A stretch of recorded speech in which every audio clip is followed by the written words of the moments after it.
Welcome back. Our next great chapter on Sunday night prime time here on KOFO 1220 103.7. Our new show that has really taken off, Boomer Takes with Pete and Jake on a mild, moderate Sunday evening here on the east central plains of Kansas, where this signal beacons as the country giant of the east central plains of Kansas, along with being your official home and away voice of the Kansas City Royals. Guys, spring training is going to be just around the corner, and my goodness, here in April, we're going to have opening day already. Hard to believe. Guys, we are halfway through January, and I want to welcome in all of our listeners this evening from Franklin and Anderson and Miami and Lynn and Osage and Johnson and Douglas counties. Folks listening in from the KC exurbs like Olathe, from our capital in Topeka, where the legislature is going to be very busy, from Emporia out by K-State, from Wellsville and Williamsburg and Baldwin City, home of the Baker, Wildcats, Osage, Osawatomie, Princeton, Paola, Gardner, Garnett, Linden, and Richmond. Guys, thanks for joining in tonight.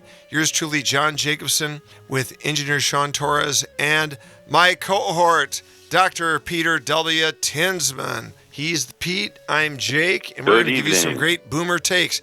Pete, how's your week been, man? Have you recovered from all the Christmas and New Year's festivities? What's it like now, being a dad and grandpa going through this season for your first big grandfatherly season? It was great, John. We had a wonderful time. You know, Christmas and the holidays is busy. It's just busy and stressful. So I don't know why, but my wife says, boy, they need to make it less stressful. How do you buy for a very young, brand new grandchild, Pete? How does that work? You don't. When they're 2 months old, you just get them some clothes, and that's the end of it.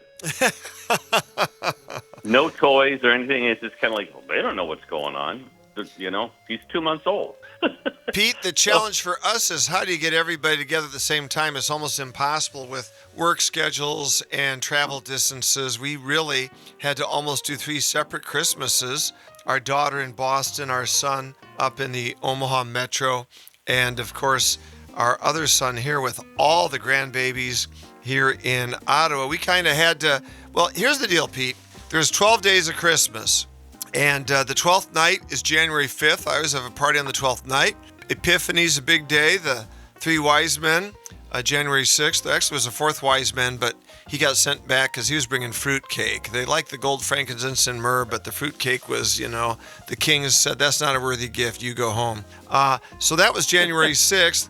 And then Deb and I keep the lights on until tonight, because tonight is on the new liturgical calendar, the Feast of the Baptism of our Lord, when Jesus was baptized by John the Baptist. And on liturgical calendars, that signals the end of that kind of Christmas troika of Christmas with then Epiphany, the wise men, the visit of the Magi, and then the baptism. So I always said I'm getting together with family on Christmas as long as it's between December 24 and January 13.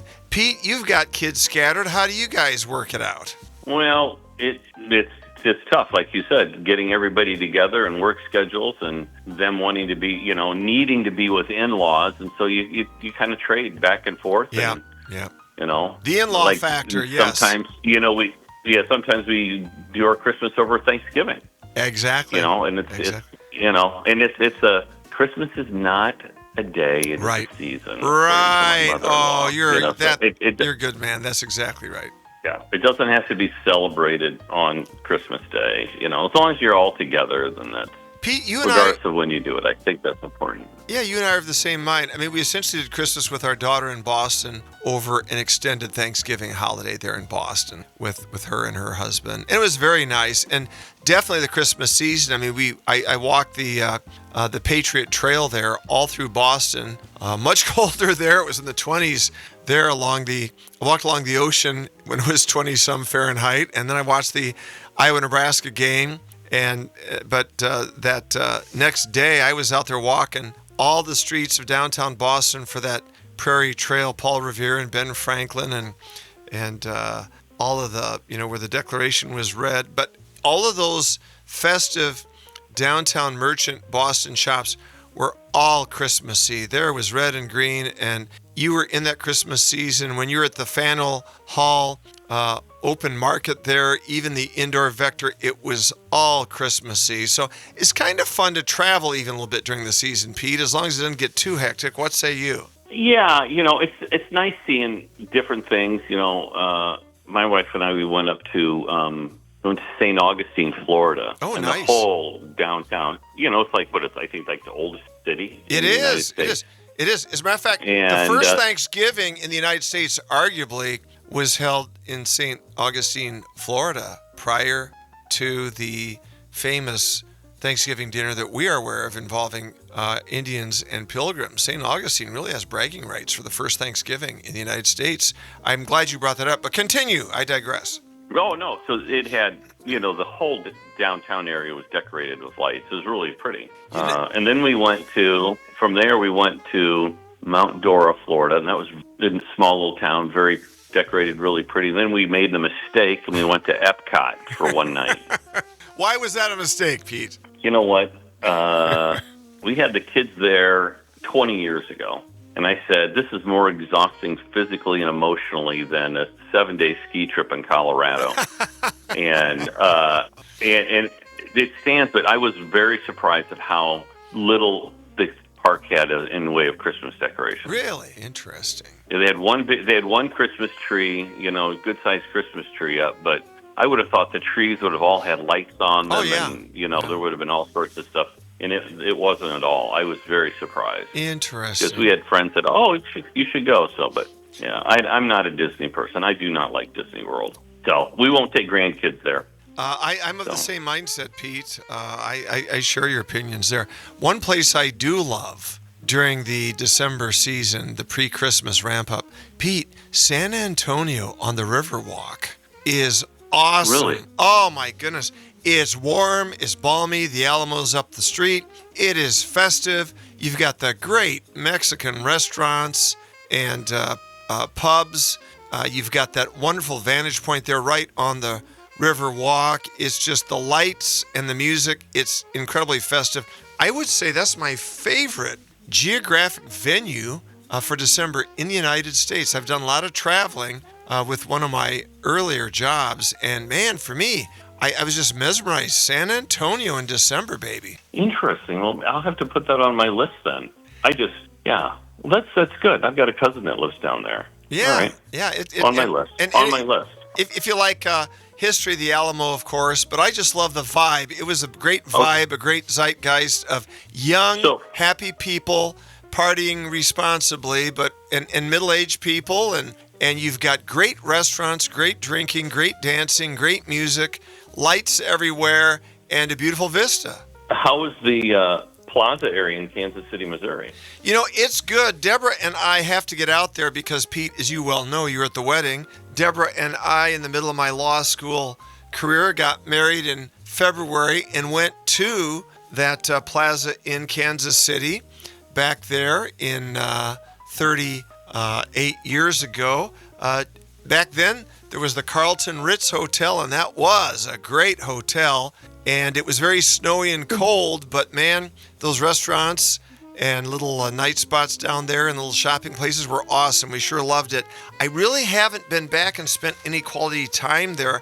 I told Deb, we need to do that again and kind of do, the second honeymoon at the original Citus location, so to speak. Well, John, after Heather and I got married, I had to go back to medical school a few days later, and we went to Kansas City, and we stayed at the Alameda Plaza Hotel right next, and I don't know if even that hotel's there. And we stayed there for, I think I got 2 nights there, and then I had to go back to Omaha to school. That is epic. You know why that is so epic? That is my favorite political hotel of my lifetime. The Alameda Hotel in Kansas City is where Ronald Reagan essentially, I believe, won the 1980 presidential election when he lost to Gerald Ford in 1976. Great story, but the Alameda was his hotel central, and Reagan did the incredible, almost defeated sitting incumbent President Gerald Ford in an insurgent campaign that, but for a few delegates in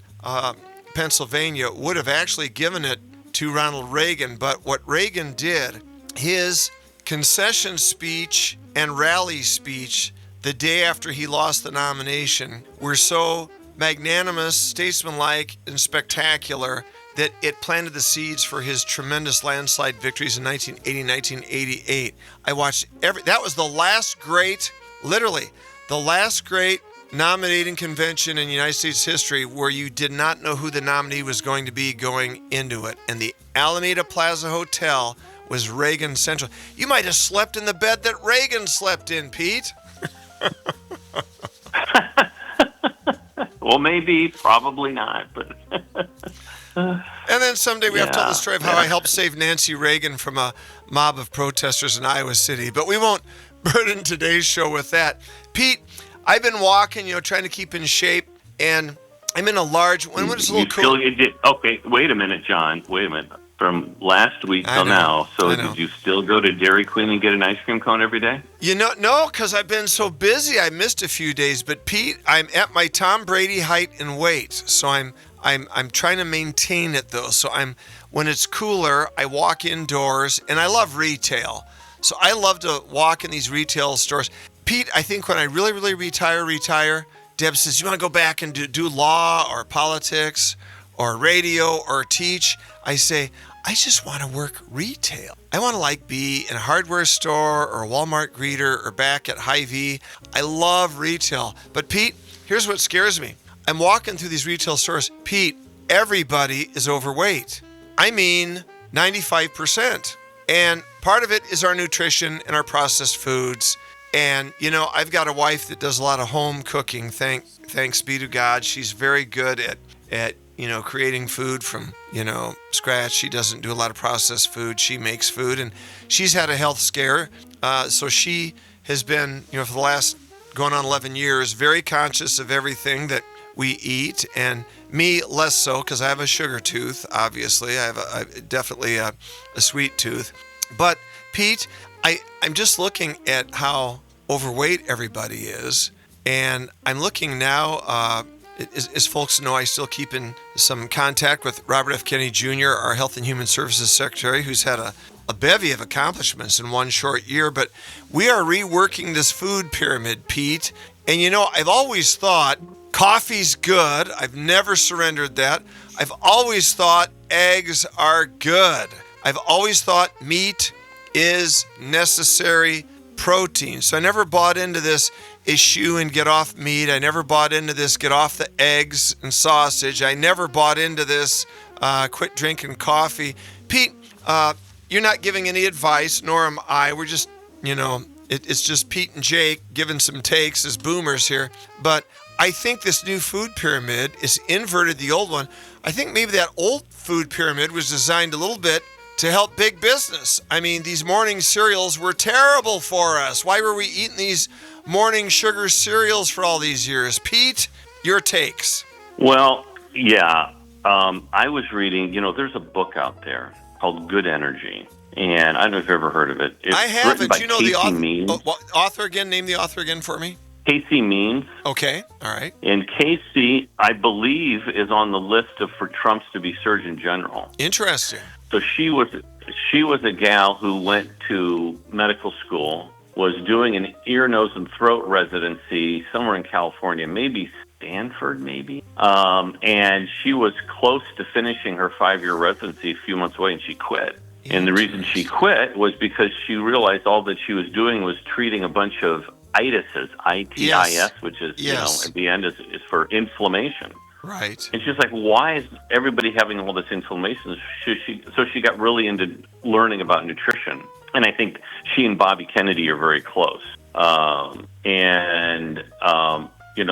She talks a lot about sugar in her book, about how bad sugar is. And when you look at that inverted pyramid, and when on the news, Dr. Oz was saying, we should be eating zero sugar. Zero refined foods, right. ultra processed foods, and you shouldn't have any of that. And so what's an ultra processed food? And so the manufacturers, they go and they break down whole foods into parts, And then they go combine those parts with parts of other things. A lot of times it's synthetic chemicals to create, shelf-stable items. And, it's just it ends up being junk. And he said on the news, it's like nobody, and this is where they think why obesity and being overweight is such a huge problem in the U.S. is because these ultra-processed foods make up a huge percentage of the average American's diet every single day. Yeah. Now, one thing on, they're saying, they put meat, up at the top of the pyramid now. Yep. And last night on the news I was watching, I don't remember what channel it was. Was it Newsmax? Maybe One American News or something like that. And Peter McCullough, you ever heard of Dr. Peter McCullough? I've actually interviewed him. Continue, Pete. Okay, right. So, well, that's right. I remember when you did do that. So anyway, they were talking about the food pyramid with him a little bit. Matt Gaetz interviewed him, the former congressman from Florida. Yes. Anyway, and he was like, as a cardiologist, he goes, I do not understand why they've gone and they have put meat, proteins up at the top of the food pyramid now. Uh-huh. He goes, as a cardiologist, that doesn't make any sense to me. And so I was thinking about that, and I'm just like, okay, well, you get red meats and the fat in it, and that raises, our bad cholesterol. And now the Bobby Kennedy seems like they're saying we should be more focused on sugars, refined sugars, and ultra-processed foods. Yeah. That's the big one. Yeah. Those are the big thing. And so is it all these sugars and everything causing lots of inflammation in the body, which then allows the cholesterol to stick to our arteries in our heart and form plaque. I mean, I wonder if they're going with that theory and that philosophy. But I know Peter McCullough is a cardiologist. Yeah. So he was scratching his head. I don't know why they did that. Well, and red meat is red meat. Isn't good for those that are at risk for cancer. They always tell people to lower your red meat intake if you've had cancer, if to prevent cancer. But on the other hand, I remember my father. John is cancer. When I was in residency, it was like hey, med school. It's like cancer. You get cancer. A number of reasons. We don't obviously understand why for everything, but is inflammation a big cause of why we get cancer? Well, I've read about that too, and some wonder if there are parasites involved, although I don't know if that's a legit concern or not. But continue this thread, Pete. This is fascinating. Well, no, I mean, and so now they're saying, hey, listen, sugars and ultra processed food cause a lot of inflammation in our body. I mean, is that really the culprit? In medicine, the pendulum of medicine is always swinging. And you do something for 15, 20, 30 years, and that pendulum swings, and you realize, maybe we haven't been doing the right thing. Maybe this hasn't been the right medication. And then the pendulum starts swinging back, and changes are made, and you go, oh, maybe we've gone too far. And then it changes again. But it always takes, many years to find out if what we've been doing was really the right thing or not. Yeah, settled science with George Washington, the father of our country. The man that they most wanted to keep alive, who got strep throat, the medical geniuses of the day, the settled science was, they administered to him leaching, draining almost all the necessary blood out of his body. They poured scalding fluids down the back of his throat, which literally gave him probably second, third degree burns on the roof of his, on the back of his throat. And they administered mercury. That was settled medicine back then, Pete. I'm glad you said that it does evolve, because I don't think science is ever settled. We're always evolving in our scientific knowledge. I mean, doctors practice medicine. We practice it. It's the practice of medicine. I remember in medical school, this is not an exact science. Medicine is not an exact science. You'd like it to be, but it's not. Pete, it is someone... I'm just thinking of how blessed we are to live in these days and times in so many ways. You are retired OBGYN. You delivered many babies. Pete, How life-threatening was it for any woman to get pregnant in the Middle Ages if something went wrong to both the mother and the baby? How dangerous was that really? It had to be just catastrophically dangerous. And the things that you could do to save mothers and babies now in these days, if the baby's turned wrong or need a C-section, what have we improved, would you say, in terms of life expectancy for the mortality issues involving moms and children? Well, it's interesting. I don't know what the figures are, what the mortality rate for pregnant women were, or, newborns was, back, as you said, in the Middle Ages as compared to now. But it had to have been huge. I mean, when you think of the technology that we have now and the things that we're able to do to pick things up earlier and, save those lives. Because you're aware of the complications, and there are so many ways that they can help solve these issues. You see premature women now, I think the record is a baby at 29 weeks has lived to survival. So it's phenomenal what they're able to do. And if the babies turn wrong, they can do different things. Go ahead. Oh yeah. There's 24-weekers that live, 23-weekers that live. Wow. Oh wait. I said 29. Yeah. I'm sorry. I meant 19. I've seen a 19 week. I haven't seen that, John. I haven't. I thought I saw somewhere in 19. I'd be hard pressed on that. I can't imagine that. Okay. So what you think we're at? What week now? Go ahead. Well, I think there's things of 23-weekers surviving. That's maybe still even phenomenal. 22. It's still phenomenal that but yeah.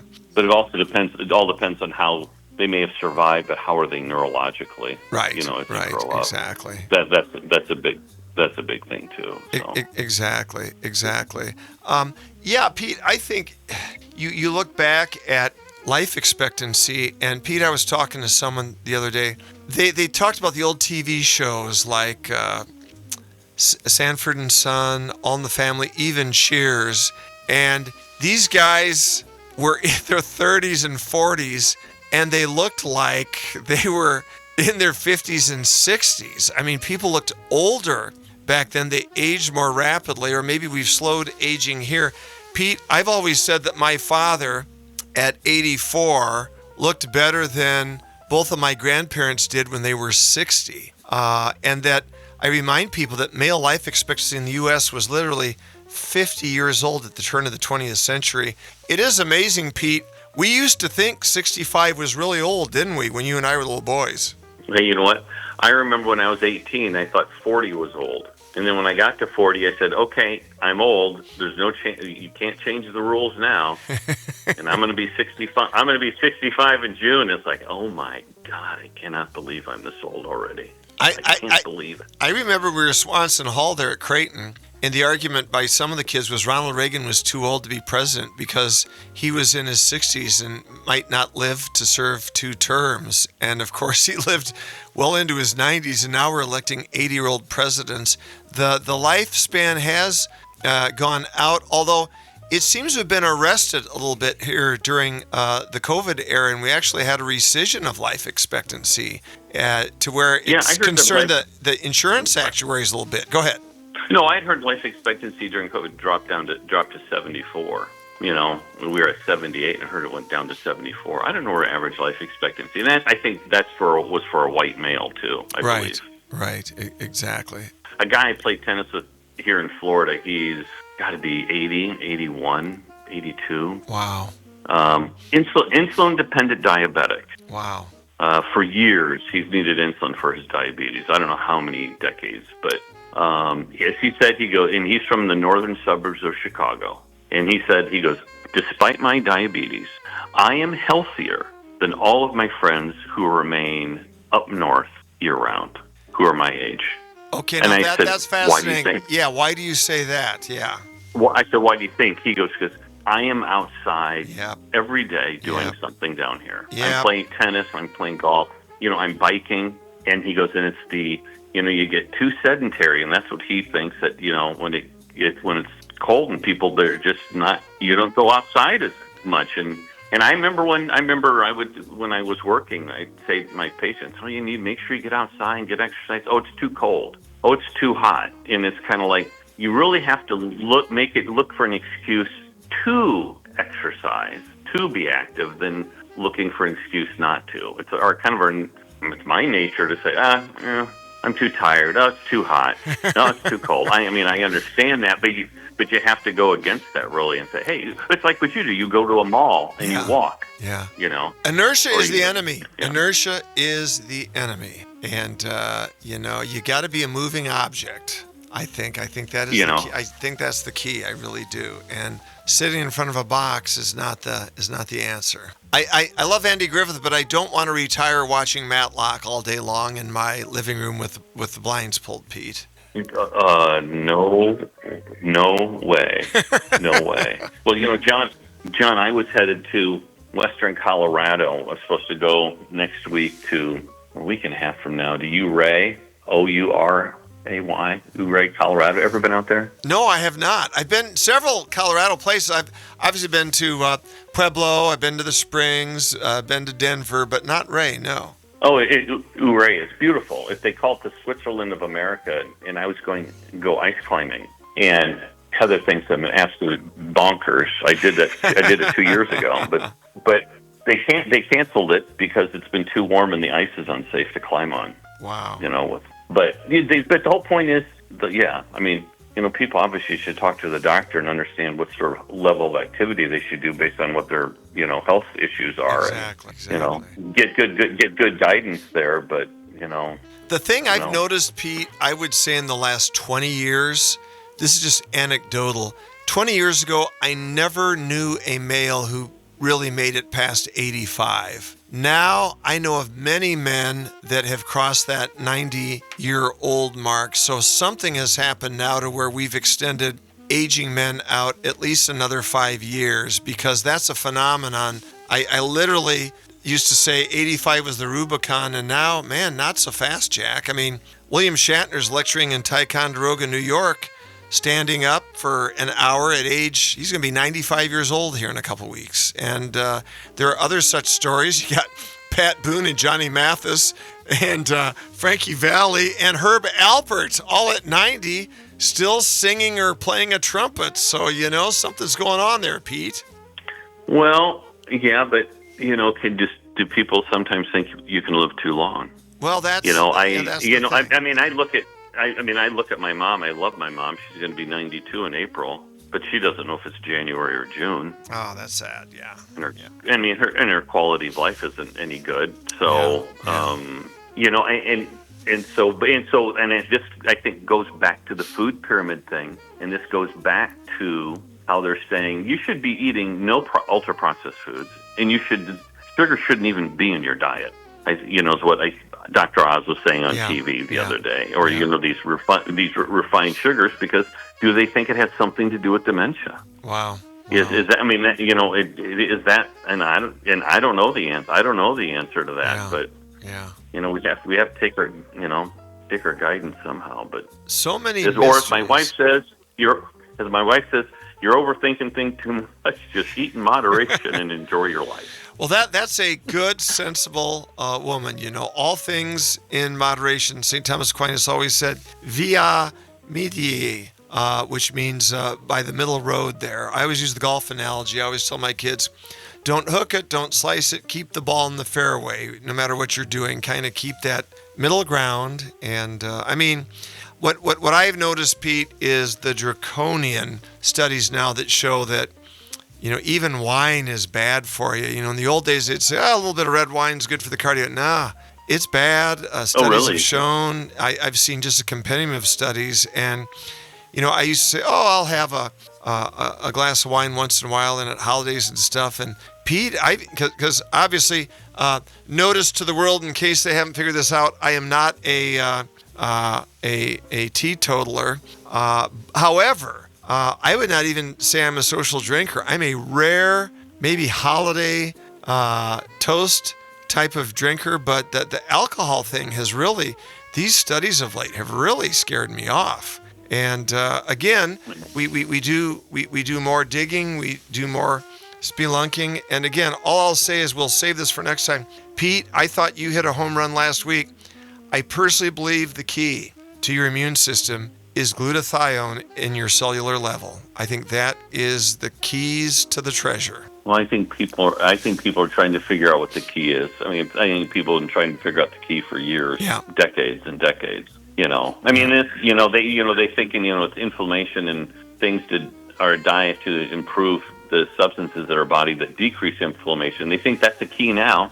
20 years from now, or they're going to go, yeah, that was right. Oop, no, we had it wrong. So, Pete, how many meals did we have at the Godfather's Pizzas and the Beals Grills and the Hamburg Inns in college that were just hamburger fries and malts and grease? Oh, my goodness. I know. You didn't even think about it. But then you're that's terrible.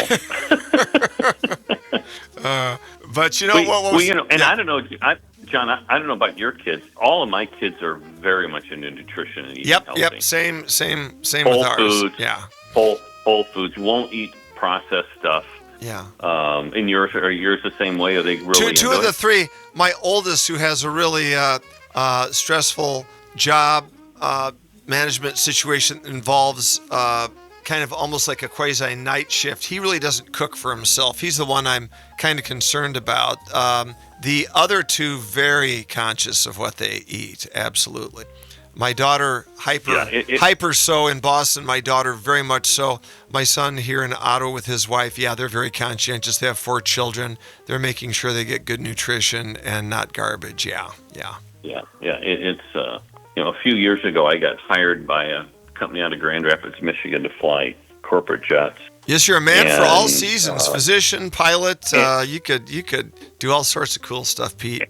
And Heather said, I don't know. Well, I ended up breaking my wrist and playing tennis, and so I had to let that go. But she was like, Heather's like, do you really want to stay in Hampton Inns and eat at Applebee's every night? Or things like that? She goes, that food will not be good for you. And I think there's some truth to that. And I think what's going to happen, I think the kids, these 20-year-olds, these 30-year-olds who are really into their nutrition, all of their friends are the same way. Yeah. And I wouldn't be surprised if you get 30 years from now, 40 years from now, and we're going to see that these kids, I wouldn't be surprised if they do better health-wise than what we do. Pete, my kids because that I they're teach... starting at a very early age with paying attention to what they're eating. Pete, all the kids I teach at Ottawa University, there's 1,000 kids on campus there, none of them drink pop. They're all athletes. Nobody drinks pop. No, none of these kids, none of them. There's not a pop machine on campus, essentially. Is that so? I had John, I can't tell you the last time I had a pop. It's been decades. Wow. It's just too sweet. And it's not, I don't have anything against it by any means. Don't get me wrong there. People want to drink it, whatever. But, I just started not liking it after college for whatever reason, and I don't know, and I just have never gone back to it. But, Pete, I've started... As a kid...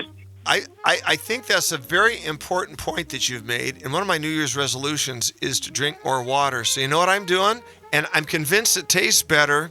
I'm drinking hydrogen water. I got a little hydrogen water maker. It's like a mini little coffee pot. It's just got my little looks like a regular cup there. And you press the button, and in 5 or 10 minutes, depending on how much hydrogen you want, it percolates it, and I drink it. And studies have shown it's very, very healthy to drink hydrogen water. Yeah, I've heard that. I have heard that. And in staying, in this Good Energy book I was reading, they're saying that actually dehydration may promote obesity. I think there's probably something to that. And there's the Air Vita chambers there right in Lenexa, Kansas, has these hydrogen water gadgets. So and I got one for Deb too. So Pete, she and I are going to be toasting each other with hydrogen water on our anniversary. And what's the name? What's the name of the company? Air Vita, AIRVIDA. They're out of Lenexa, run by JCs. They're doing hyperbaric chambers along with hydrogen water, and that business has taken off. They're consulting for the Kansas City Chiefs athletes, injury recoveries, magnificent response times with the HBOT therapy, with the air therapy from the hyperbaric chambers, Air Vita chambers, and Air Vita, AIRVIDA. Jay Sneeze, a great young man who is quite the entrepreneur of that outfit there, and keep up with the technology. We're learning things every day. And just think of what you learned from Pete and Jake today. Grabbing a cup of coffee here on a Sunday night, a cup of decaf perhaps, watching some good stuff on the tube as we are still in the throes of sports between football and basketball. It's the best of all worlds right now, and mild temperatures. Pete, we're going to do this again next week, buddy. Sounds good, John. Looking forward to it. Guys, thanks for your support of this show, all of you that are listening in. Well, that was such a quick half hour. We actually spilled into overtime, giving my editor, Sean, he's got to take the scissors out, to any uhs or ums or blathering I did that is not absolutely necessary for the kernels of wisdom imparted by Dr. Pete here today. But on behalf of all of us in the studio, thanks for listening in to this beacon that caroms across the east central plains of Kansas, right in to the KC Metro. Guys, be safe, be smart, be good, be strong. Love Jesus Christ. He has given us so much, not just this season, but when he walked this earth and when he will come again in glory. Love Jesus. And guys, God bless us, everyone. Catch this podcast on KOFO.com and listen next week, same time, same place on Sunday evening on KOFO 1220 103.7 Boomer Takes with Pete and Jake. Bye-bye.